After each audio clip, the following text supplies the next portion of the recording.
Всем привет, дорогие друзья! Сегодня такое не совсем стандартное видео, сегодня очередной влог от меня.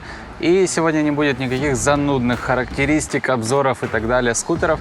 Сегодня я просто еду вдаль со своей женой, потому что у нас выходной.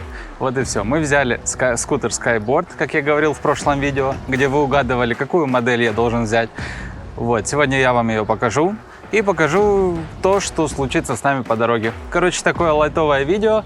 И знаете, сегодня я могу сделать так, потому что у меня есть лишние руки, чтобы держать камеру. Не буду откладывать наконец. Стоит переключить. Здесь святилище просто в каком-то ущелье. Но один существенный для себя минус я все-таки нашла. Ой.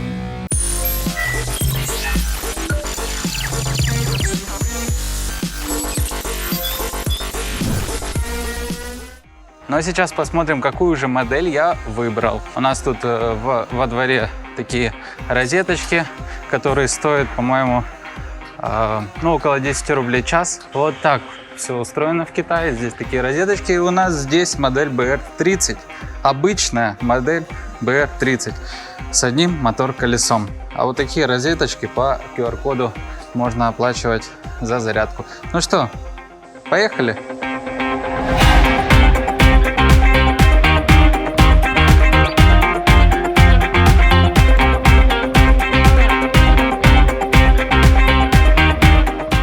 Проехали буквально 10 километров от города и увидели замечательный парк.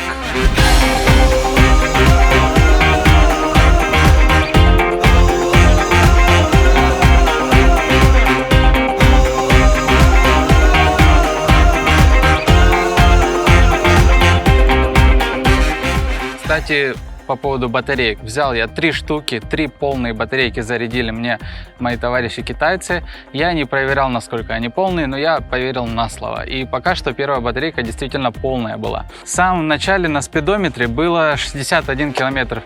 61. 79. Ой. Получается, почти 20 проехали. Мне просто интересно, и раз уж мы едем, то почему бы не засечь, как батарейки поведут себя. Ну а мы двигаем дальше. Это просто мы в случайный парк заехали. Дальше будет интереснее, я думаю.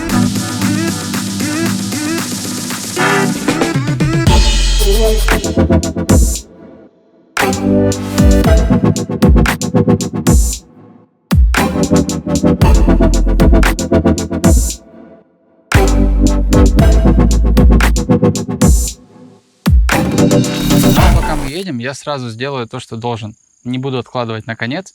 Объясню, почему я выбрал именно скутер BR30. В прошлом видео вы оставляли комментарии, почему можно выбрать тот или иной скутер, потому что я уже предполагал, куда я поеду. Вот, именно в эту поездку я выбрал BR30. Потому что, во-первых, трайки я сразу отсек, потому что я думал, что абсолютно не буду ехать по бездорожью, а значит, зачем мне лишнее колесо.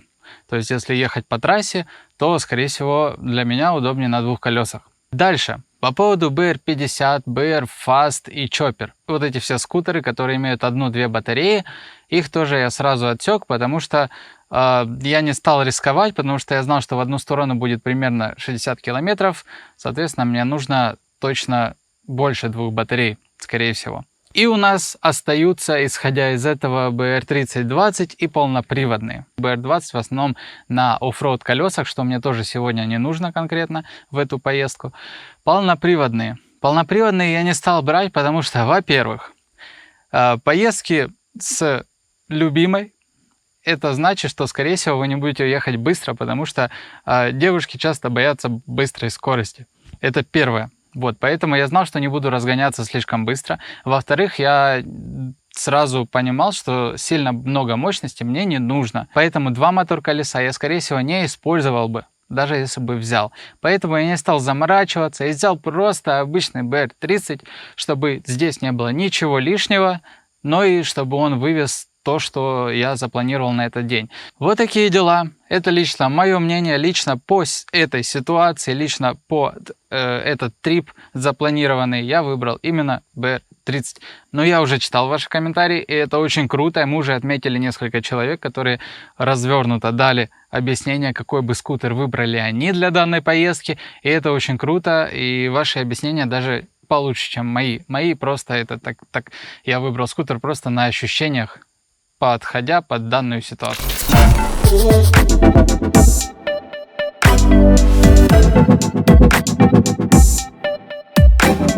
Мы сейчас поднимаемся в гору, и батарейка, на которой мы едем уже 30 километров, немножко не дает той мощности, которую бы хотелось. Поэтому я пока что переключу.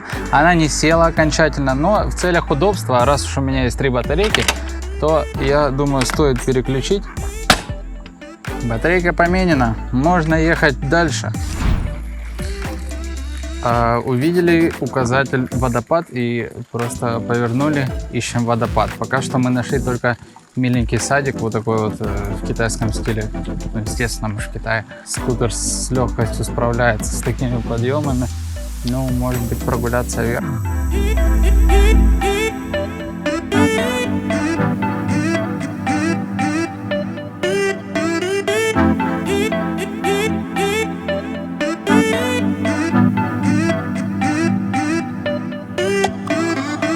Здесь святилище, просто в каком-то ущелье в горах. Вот, а водопада здесь нету. Ручеек пересохший пока что. Видимо, август-сентябрь это не время водопада.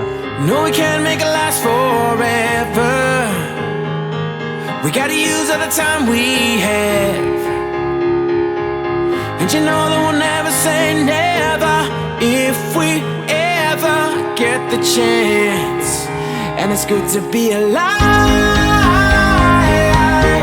It's good to be alive. This feeling's running high. Life is calling and the world is beautiful. Na na na na na. Na na na na na. Na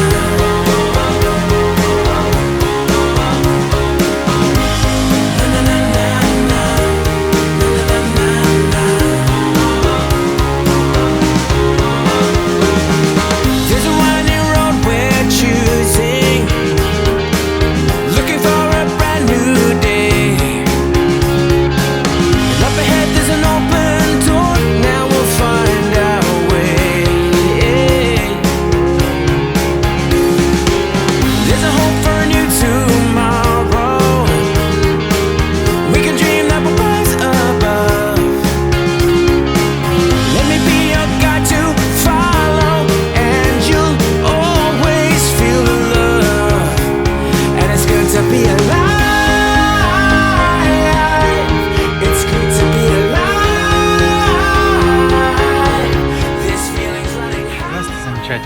Просто круто. Посмотрите просто на этот вид.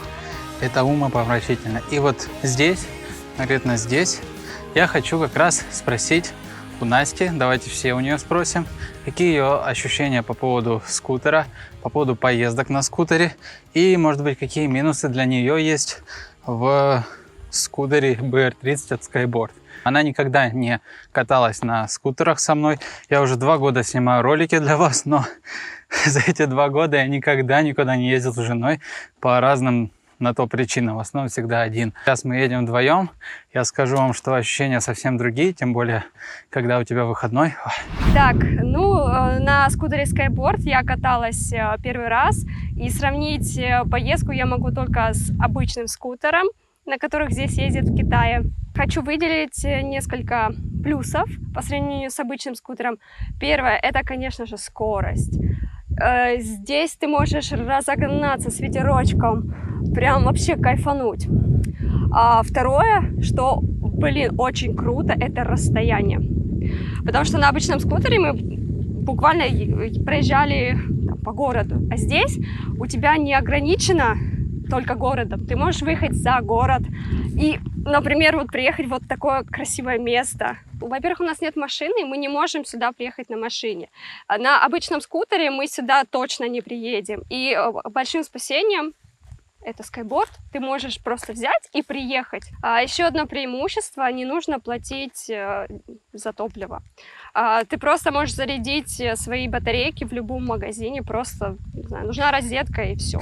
А что касается недостатков, а я нашла здесь недостаток. Сначала их было два. Первое, это мне показалось сначала, что сидушка такая жестковатая, но потом, ну, как бы кочки чувствовались, все такое. А потом, в принципе, ну, твоей пятой точки, в принципе, нормально. Но один существенный для себя минус я все-таки нашла. Так как я костлявая, то мне было очень неудобно вот эта вот спинка. Мои кости просто упирались, и у меня ощущение, что завтра у меня будет синяк. То есть мое пожелание для скайборда, чтобы вы сделали вот эту вот спинку помягче. Для таких костлявых, как я. Ну вот такие вот пожелания. Если честно, это очень ценно, потому что я бы никогда не додумался, что у пассажира может быть там спинка жесткая. Потому что я на пассажирском, когда ездил, у меня все нормально было. Ну, я и как бы пожирнее буду. Но, видите, худеньким не очень удобно, поэтому мы об этом обязательно подумаем. Это очень ценное подмечание.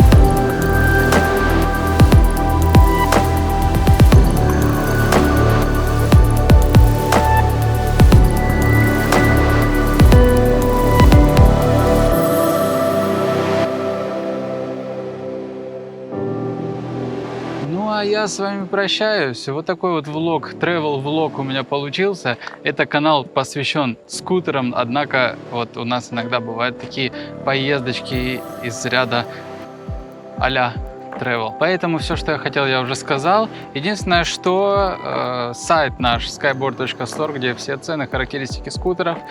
Также на этом канале обзоры, разговоры, характеристики, все. Вы это тоже смотрите обязательно, подписывайтесь на канал. А также эти скутеры, естественно, есть уже в России, не только в России, в СНГ. И не только в СНГ даже. Ну, короче, вот в этом списке городов вы ищете свой, приходите, щупаете, трогаете, если вы собрались покупать. И дальше принимаете свое решение, какая модель лучше. Не обязательно это будет BR30, может быть это будет трак, или может быть это BR80 какой-нибудь и так далее. Вот, вам свобода в руки. А я с вами не прощаюсь, до следующего видео, увидимся в новых обзорах. Ну вот так, друзья, мы теперь не можем домой поехать, потому что дождевики мы не брали. Это вам напутствие на будущее. Если куда-то едете в горы, то обязательно берите дождевик. Ну а что по итогу? А по итогу мы дома. Естественно, дождь никак не повредил скутеру. А дождь был просто адский. Вот, проехали мы сегодня 80 километров. Там на спидометре 140 сейчас показано, было 61 изначально.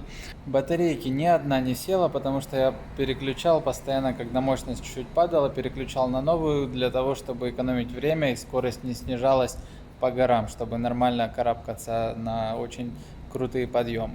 Вот и все, такие дела, друзья. Такое видео получилось. Если вам нравится, то обязательно отметьте это, что нам нравятся такие выпуски простые. Давай еще. И я ради вас буду еще ездить куда-то и так просто показывать что-то. Ну, давайте, пока.